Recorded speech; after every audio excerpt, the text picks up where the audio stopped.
Okay, pidemmittä puheitta. Dear audience, please give a very warm welcome to one of the most iconic action directors of all time, Mr. John McTiernan.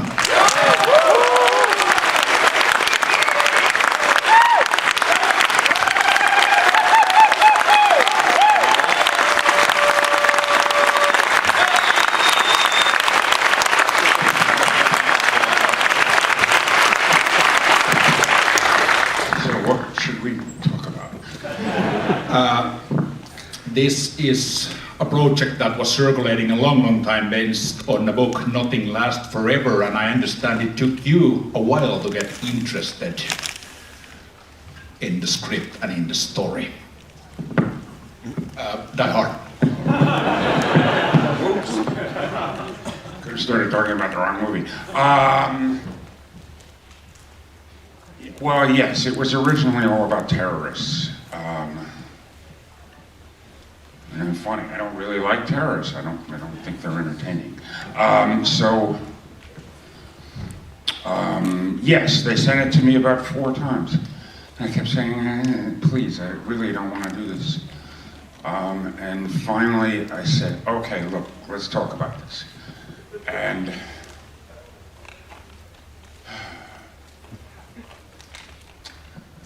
I'm sure, I've told this story before, so I'm sure many of you have read it, but it started with this really cool detective who was just so suave and sophisticated, and that he arrived in a limousine. And I don't know, I thought that was kind of pretentious and silly. So I said, how about we have a movie where it starts. I was trying to explain, because I couldn't explain the whole movie I had in my head, but I could explain the basic style. I said, this is a movie where the limo driver shows up and he's never driven a limo before, and the hero says, it's okay, I never rode in one before. So cut, they're both in the front seat, talking like regular human beings. And then the larger thing was, I said, could they be robbers? Because robbers are fun, you know, whether you root for them or against them, they're fun. It's fun to, I mean, it becomes a basic, what do they call it? The French call it, you know, the fox, a fox story. A fox always makes fun of the farmer. And, you know, so people root for, or at least enjoy robbers. And it was crazy. They had the nerve to say, yes, go ahead. So that's how I started doing the movie.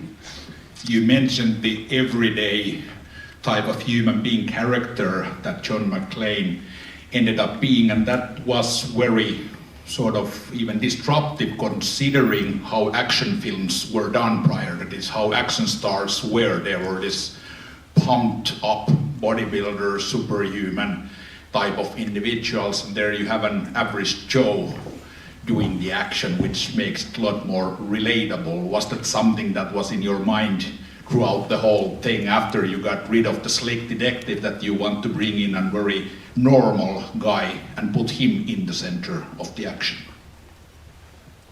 Yeah, although, you know,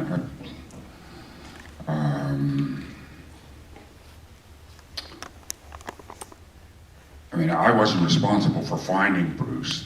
That was all a studio deal way above my head. But once we had Bruce, it was perfectly obvious that, you know, he's a working class hero, and dressing him up to pretend to be something he isn't seemed a way to make a bad movie. And ideologically, I just have always tried to you know, make movies about regular people, or I mean, there is a rule in Aristotle that stories have to be about kings, but it can be stretched to say, you know, it's someone who is the best of us, but he can be of the same class as we are, and he doesn't have to be somehow a superior human being or a superhero or a comic book hero. He could be a, I mean, stories are one of the basic ways that, you know, we teach. We teach each other the way we teach our children, the way we all agree on, you know, basic rules of how we're going to behave. And we teach our young people that. And it seems that that's, I don't know, important somehow. So I guess that's part of why I've, you know, the filmmakers I've liked have always done stories about regular people who were heroic or who were the best of us. You know, John Ford taught 2 or 3 generations of men all over the world, really, but particularly in America, how to behave. Just, you know, what is a man, how does a respectable man behave? How does he behave toward women? How does he behave toward other men? Those are really important things. And, you know, I didn't think it was, you know, that I was so important. I had been allowed into a position that had some responsibilities. You know, if it's a mass market movie, there are some things, you know, you can't fix the world, but at least it ought to be sort of like, you know, the promise that a doctor makes of, I'm at least not going to make it any worse if I can help it. I don't know, have I answered your question? You certainly have. So you got rid of the slick detective lead, but you brought in a very slick villain with Alan Rickman, which was, I don't know who was in charge of that casting. I hope you'll tell it to us, but bringing in Alan Rickman, who had a stage career background, Shakespeare Company protege, the guy who hadn't done film work, hadn't done action, hadn't done anything like that, so he's very unique and he does a brilliant job there. So how did Alan Rickman became your lead villain? Well, I don't know. I mean, it's just basic technology. Once we had a working class hero, you have to have an upper class villain.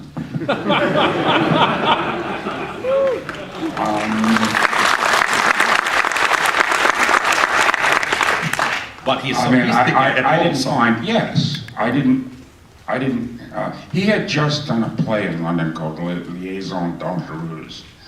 And our casting director was wonderful and knew about it and said, how about this guy? And I saw him and I thought he was fabulous. The parts I contributed, the suit, and some various quotes, the things he's doing early that sort of suggest he's a man with a good education and a man who's a little bit pretentious. The story about, what is it? Alexander. Alexander looked at the breadth of his domains and wept for there no more worlds to conquer or something. I stuck that silly thing in there.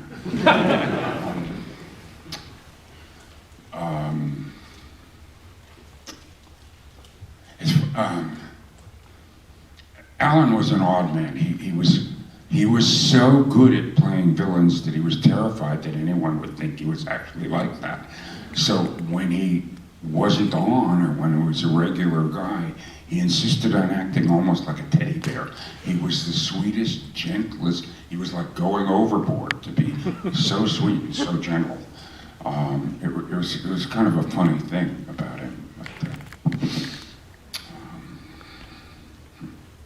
One other major dramatic solution is that you make Bruce Willis's character vulnerable. you made the big man vulnerable in Predator, and in this film it's in its core, even though he wins it in the end, it's not a comfortable win. Somehow his ego is damaged because his wife has chosen career over him, and he's sort of like nurturing himself in many ways. Was that always your idea of making him more vulnerable than action heroes used to be prior to this one? Oh, sure. Again, it wasn't genius, it's basic technology. It's basic, how can you see how heroic or courageous he is if you don't know what load he's carrying is, how difficult it is to do what he does. And Bruce had another thing that he had a wise-ass personality, which had worked very well in television, that's low resolution. And he just broke into films the year we worked with him, and he did 3 films before. And they let him do just exactly what he did in television, and didn't explain it, and yet it was on a now high resolution format, and the audience could see him, and the audience didn't like him. So the 3 films he was in before Die Hard failed, so much so that the studios, who were always just towers of courage and perseverance, they took his picture off the poster. A week before the movie opened, and they came out with a new poster, and they took him off and they hid him. But we had already seen the problem. We'd already figured out, what's all this wise-ass stuff about? And it was clear that it was because the man hurt inside a lot. He was from a very humble background. I think people had teased him when he was a kid. And every time he had found this wise-ass personality to defend himself, it was overcoming how much he didn't like himself personally. He gave himself a terribly hard time. And it was really, there's a cartoon of the mouse going like this at the eagle. That was what we tried to let the audience in on, that Bruce was a wise ass in that it was a result of his pain about his difficulty of just being Bruce. So that each one of those acts of being a wise ass was an act of defiance. Was an act of defiance of his basic depression. It was an act of courage to be a wise ass like that. And consequently, the audience, because they knew of his pain, they liked him when he was a wise ass, because they understood it, which is what the previous films he'd done hadn't made clear, and consequently the audience hadn't liked it. But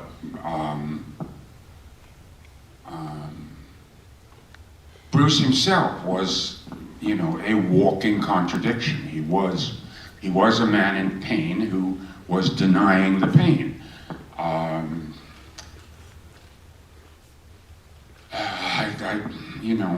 The best acting it's like a pearl, which is the result of an infected oyster. And he was very much that way. He was a man who had difficulty with so many things, and his just getting up in the morning was an act of courage. And I don't know, our theory was that once you let the audience know that they liked them, it seemed to work. It worked so well, as a lot of other things in the film, that this is considered the best or one of the best action films ever made, and it became a franchise, one of many that you have launched, and it also became a sort of blueprint for action films after that. When you made it, before it had gone out and started gaining all the success, would you have figured that it becomes this influential for the whole genre and the whole history of cinema as it has? No, I didn't figure that. I'm not unhappy about it. But no, one can't plan things like that. You do the best you can.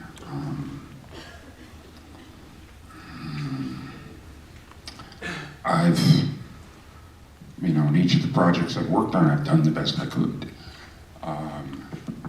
It's just, this one in particular worked very well. I've had some others that haven't worked so well. I'm very gratified, obviously, that it is hung on.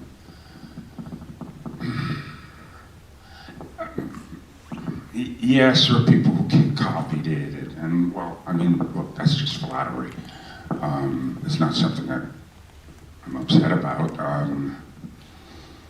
But yes, there are a lot of people who would say, "Oh, it's Die Hard on a boat. It's Die Hard on a train. It's Die Hard." And there was one guy who was a little slow, and so he went to the studio and said, "Look, I got this great idea. It's Die Hard in a building." Seriously, there was, yes. As you said, it's normal ways of telling a story, that you tell it about a normal guy and make him vulnerable to be more relatable. But that's something that wasn't the normal model of doing action before this. So it's my guess that that's the thing, and not just mine. There's been a lot of writing about the reasons why Die Hard is so influential in all film history, and mostly it goes back to that stuff that you brought out, dramatic qualities that were existing in other kind of cinema, and put it in an action film and kept the action. Get best of both worlds, basically. That's why it became. Well, it's a couple of things. The word action movie was relatively new. I mean, there were certainly loads of very good movies in the 40s and 50s that had action in them, but nobody called them an action movie. Nobody called Fort Apache an action movie, or She Wore a Yellow Ribbon, or The Treasure of Sierra Madre. Yes, they didn't call them action movies. They were just movies.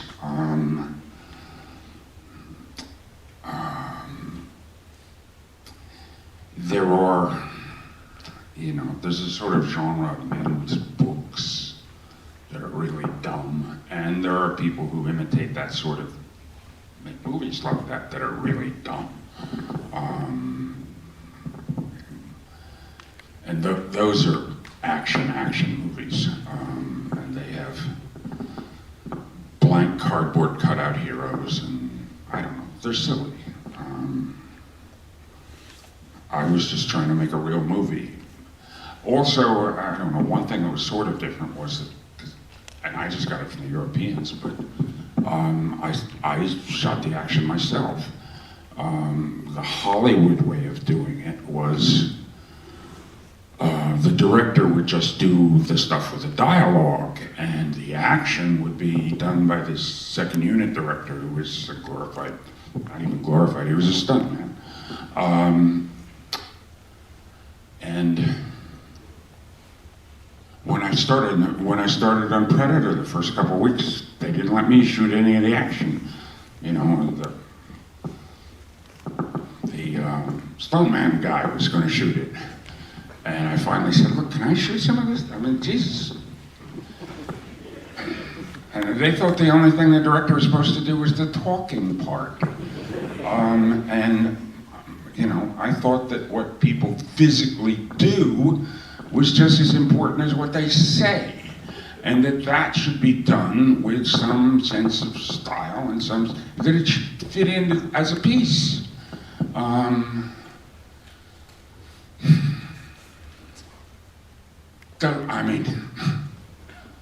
I got to do it because there was a contractual problem, and the ending of Predator had to be done very quickly.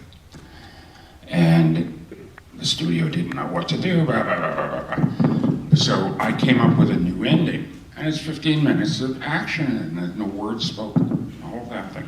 And they were shocked that someone could do that. Anyway, from then on, they let me shoot my own action. I'd shoot all of the stuff, and it would look like the talking part. It would be all part of the same movie. It would have the same style, and the action would look energetic and would look, sometimes be exciting. There was one old guy I worked for who's dead now. He was a producer. He produced for me Last Action Hero, but he was Steve McQueen's partner. And he and Steve McQueen, because they didn't like how the stuntmen shot action, they used to go do it themselves on Saturday and Sunday. So he produced The Great Escape, and if you ever see it again, there's a motorcycle chase where Steve McQueen's on a motorcycle and there's this German guy chasing him on a German motorcycle. Well, McQueen didn't like how the stuntman rode the German motorcycle, so he got rid of him, and what he'd do is he'd go by the camera as Steve McQueen, and then he'd go put on the German uniform and he'd go by the camera as it's Steve McQueen chasing Steve McQueen. And then the same two guys, Bob Relier and Steve McQueen, went out, and they didn't want to it was a car chase movie, and they didn't want to have to give it over to the stuntman. So Bullet, the car chase in San Francisco, and up and down the streets and all that, they did it themselves on a Sunday morning, for a couple of Sunday mornings. It's just, Bob Relier was running the camera, and he had a couple of guys to help him, and McQueen was driving the car. I wasn't the first one who tried to shoot action like it was something that, was worth paying attention to. There is a tradition of it. Okay. We'll continue tomorrow in the masterclass, and before that, I guess it's Merry Christmas, everybody.